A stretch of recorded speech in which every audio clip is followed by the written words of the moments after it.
Aleluia. Motivo de alegria estar aqui presente, trazendo a palavra do Senhor. Eu quero deixar na igreja aquilo que o Senhor colocou no meu coração, aquilo que o Senhor me deu, porque nós vemos nos dias de hoje pessoas querendo falar aquilo que eles querem. Mas o profeta de verdade, ele tem que falar aquilo que Deus manda, não é aquilo que ele quer. E vamos abrir nossas Bíblias, Ezequiel 37, do nosso tema dessa manhã, o tema dessa campanha. A igreja achou, diga amém. Que diz assim, Ezequiel 37: Veio sobre mim a mão do Senhor, e o Senhor me levou em espírito, e me pôs no meio de um vale que estava cheio de ossos, e me fez andar ao redor deles, e eis que eram muito numerosos sobre a face do vale, e estavam sequíssimos. E me disse: Filho do homem, poderão viver estes ossos? E eu disse: Senhor Jeová, tu o sabes. Então me disse: profetiza sobre estes ossos e dize-lhes: ossos secos, ouve a palavra do Senhor. Assim diz o Senhor Jeová a estes ossos: eis que farei entrar em vós o Espírito e vivereis. A igreja pode se assentar, por favor? Irmãos, eu quero ser breve, eu não quero alongar, eu não quero falar aqui 1 hora, porque Deus, ele fala na simplicidade. Deus, ele não precisa tomar 1, 2 horas do teu tempo. Deus, quando ele quer falar, ele fala em 10 minutos, ele fala em 15, ele fala em 20. Aqui no livro do Ezequiel, nós vemos que é um livro profético, e através desse livro fala sobre o povo de Israel, que nessa época em que Ezequiel está profetizando, o povo de Israel, o povo de Judá, ele é levado cativo para a Babilônia, por consequência de sua desobediência a Deus. Enquanto Ezequiel ele está pregando a palavra do Senhor, ministrando a palavra de Deus para os exilados na Babilônia, Jeremias ele se encontra em Jerusalém, e Daniel ele se encontra junto do rei Nabucodonosor naquela época.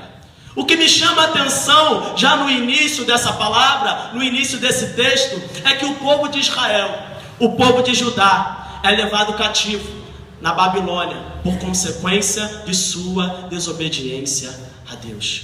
Deus ele tinha dado ordens a todo o povo. Em Levítico vai dizer sobre ordens de Deus, sobre obediência, que aqueles que obedecem a Deus terão bênçãos em suas vidas, mas aqueles que desobedecem a Deus terão frustrações, e Deus fará eles sofrer. É o que acontece nas nossas vidas hoje em dia. Muitas das vezes em nossas vidas estamos como esse povo de Israel, estamos desobedecendo a Deus, e a desobediência vai gerar em nossa vida um cativeiro. A desobediência vai gerar em nossa vida sofrimento, porque através do sofrimento, quando Deus leva o povo de Judá para o cativeiro, ele quer purificar o seu povo dos pecados. E Deus faz isso também conosco. Quando nós desobedecemos a Ele há tanto tempo, Ele nos leva a um cativeiro. Ele nos leva para purificar a nossa alma, a nossa mente e o nosso coração. Então eu quero já liberar a palavra de Deus para a vida de vocês. Se você se encontra dentro de um cativeiro, se você se encontra sofrendo na sua vida, talvez o Senhor que te colocou lá para purificar o seu coração, para purificar a sua mente, para purificar a sua alma. Muitos dizem que estão sofrendo, eu estou imacumbado. Muitos dizem no meio do sofrimento, isso é coisa do diabo. Não é coisa do diabo, porque Deus ele controla todas as coisas. Tudo está na mão de Deus, até o inimigo, porque a palavra de Deus vai dizer que quando Jó ele está na sua vida, tudo está dando certo, Satanás ele aparece e pede permissão para tocar em Jó. E Deus dá permissão para Satanás tocar em Jó. Então tudo que acontece em nossa vida, tanto sofrimento, tanto a bonança, é permissão de Deus. Mas tudo há um propósito. Entrando aqui no meio desse texto, em Ezequiel, o profeta, no capítulo 1 de Ezequiel, vai falar que Ezequiel está na Babilônia, junto ao rio Queba, no 5º ano em que ele está em Babilônia. E acontece que o céu se abre, e ele vê visões de Deus vindo para ele. e chamando Ezequiel para ser profeta no meio de um cativeiro. É interessante, porque a Bíblia diz que Ezequiel ele é filho de um profeta, Buzi. Ezequiel, sendo um filho de profeta, ele vem de uma família de profeta. Desde jovem ele se prepara para ser profeta, na sua juventude, na sua infância. Mas quando Deus aparece para Ezequiel, chama ele para ser profeta ao invés de ser sacerdote, me perdoe. Ezequiel se prepara a vida toda para um chamado, para ser sacerdote. Mas quando ele tem um encontro real com Deus, Deus chama ele para ser profeta. E ele aceita o chamado de profeta. Sabe o que acontece nos dias de hoje em nossa vida? Acontece o mesmo que aconteceu com Ezequiel. Nós nos preparamos para algo. Nós nos preparamos para isso, para aquilo. Mas quando temos um encontro real com Deus, Ele nos chama para ser outra coisa. Assim como Ele chamou Ezequiel para ser profeta. Interessante que Ezequiel, ele aceita o chamado e agarra o que Deus quer para a vida dele. Deus ele está falando com todos nós nessa manhã, que nós temos que agarrar aquilo que Deus quer e não aquilo que nós queremos. Porque Ezequiel se prepara para ser sacerdote, mas Deus chama ele para ser profeta. Interessante que no livro de Jonas, Deus vai falar assim para Jonas: Jonas, vá a Nínive levar minha palavra àquele povo sobre salvação, sobre arrependimento. E Jonas ele foge da presença do Senhor, paga uma passagem, entra dentro de uma embarcação e vai para outra cidade que é Tarsis. E sabe o que acontece? Deus ele manda uma grande tempestade naquele navio e na vida de Jonas, porque ele está fugindo do chamado de Deus na vida dele. Talvez você esteja aqui essa manhã e você tenha passado uma grande tempestade na sua vida que você não sabe o porquê. Deus ele está dizendo para você que tem tempestades que chegam, é você que atrai. Porque você está fugindo da presença de Deus. Porque você está fugindo do chamado que Deus te deu na sua vida. Nós temos que ser como Ezequiel. Nós temos que agarrar o chamado de Deus. Não importa qual ele seja. Não importa se é ser missionário. Não importa se é ser pastor. Não importa. Nós temos que agarrar o chamado. Senão vai acontecer o mesmo que aconteceu com Jonas. Uma grande tempestade chega e abala a nossa estrutura, até a gente voltar à presença de Deus e cumprir um chamado, na qual Ele nos trouxe, na qual Ele derramou em nossas vidas. Através do livro de Ezequiel ele vai falar a mesma coisa que Jeremias falou para o povo. Porque Jeremias chegava no povo e falava: se vocês não se arrependerem, Deus vai mandar vocês para o cativeiro. E o povo não acreditava. Se vocês não se arrependerem, Deus vai mandar vocês sofrer, vai mandar para o sofrimento. E ninguém acreditava, porque naquela época, igual nos dias de hoje, o povo só queria ouvir palavra de Deus que confortasse. O povo só queria ouvir um profeta que falava de bênção. É como acontece hoje em dia. Tem gente que só quer ouvir que vai ganhar isso, que vai ganhar aquilo. Tem gente que só quer ouvir de chave. Mas quando Deus ele usa um profeta como Jeremias, como Ezequiel, falando para se arrepender, para voltar ao primeiro amor, senão Deus vai dar o sofrimento, não quer aceitar. E sabe o que aconteceu? Jeremias ele falou para o povo se arrepender, para o povo voltar à obediência a Deus. O povo não quis ouvir Jeremias. E o que aconteceu? Deus leva o povo para o cativeiro, na Babilônia, para sofrer. Eles não deram ouvido à palavra do profeta. Tem gente hoje em dia que não tem ouvido mais a palavra do profeta, quando vem trazer a palavra de Deus, falando sobre arrependimento, falando sobre conserto. Mas é necessário ouvir e também cumprir essa palavra.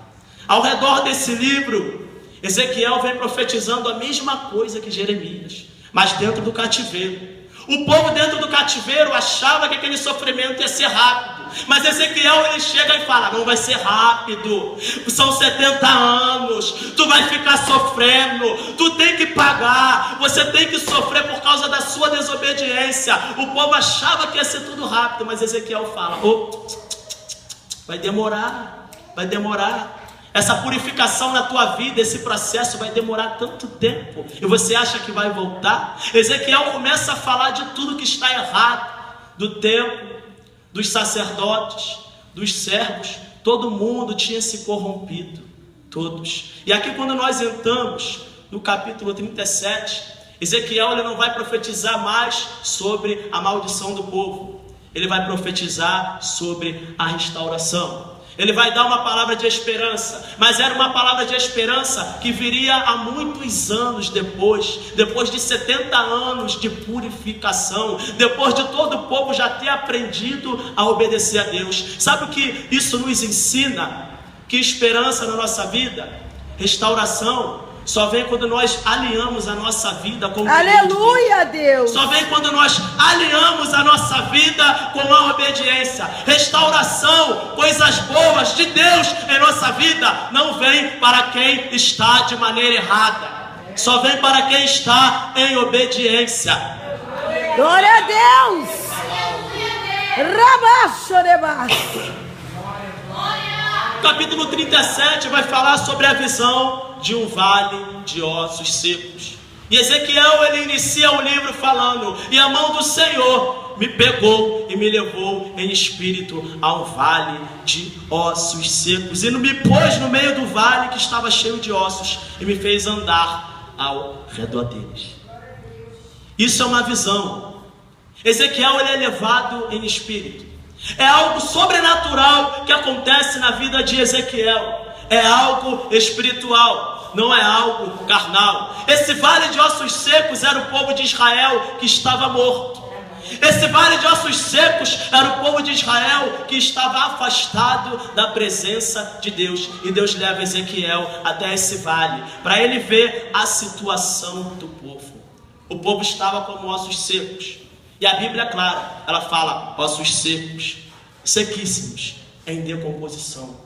Um osso, quando ele está seco, sequíssimo, em decomposição, é porque ele já está há muito tempo ali sobre o local. O povo de Israel já estava há muito tempo como ossos secos, já estava há muito tempo sem a presença de Deus na vida delas. Talvez você esteja aqui essa manhã, você esteja como osso seco dentro de um vale. Há muito tempo sem já a presença de Deus na sua vida. Mas Deus me trouxe aqui como Ezequiel para dizer a você que essa situação ruim na tua vida vai passar quando você aprender a ouvir a palavra de Deus. Tem um versículo aqui, uma parte que me chama muita atenção. Glória a Deus, aleluia.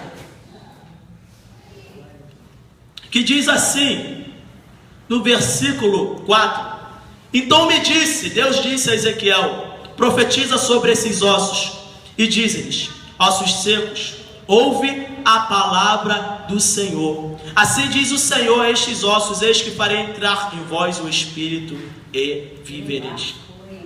Ezequiel é claro. Ele chega no meio dos ossos secos e fala: ossos secos, ouve a palavra do Senhor, e farei entrar em vós o Espírito e vivereis.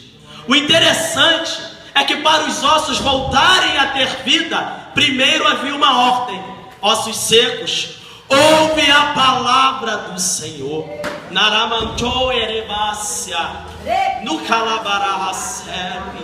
O povo de Israel estava morto como osso seco, porque tinha deixado de ouvir a palavra do Senhor. É o que acontece em nossa vida. Nós estamos morrendo espiritualmente, estamos ficando como ossos secos, porque deixamos de ouvir a palavra do Senhor e nós morremos. E participamos de uma morte espiritual em nossa vida. Nós só voltamos a ter vida de verdade com Deus, igreja, como nós fazemos com esses ossos: ouvimos a palavra de Deus. Mas não é só ouvir, é cumprir toda a palavra, é ouvir, é cumprir, é obediência ao Senhor. O salmista diz: guardei a tua palavra no meu coração para não pecar contra ti. Olha o que o salmista faz: ele guarda a palavra de Deus dentro do coração dele para não pecar contra o Senhor. Mas ele não só guarda, ele cumpre. É o que nós temos que fazer nos dias de hoje. Nós temos que ouvir, nós temos que guardar, e nós temos que cumprir a palavra de Deus em nossa vida, para que venhamos sair de uma morte espiritual. Essa parte do livro Ezequiel 37 fala sobre um avivamento. O que é um avivamento? Um avivamento é trazer a vida. aquilo que já estava vivo, mas por uma ocasião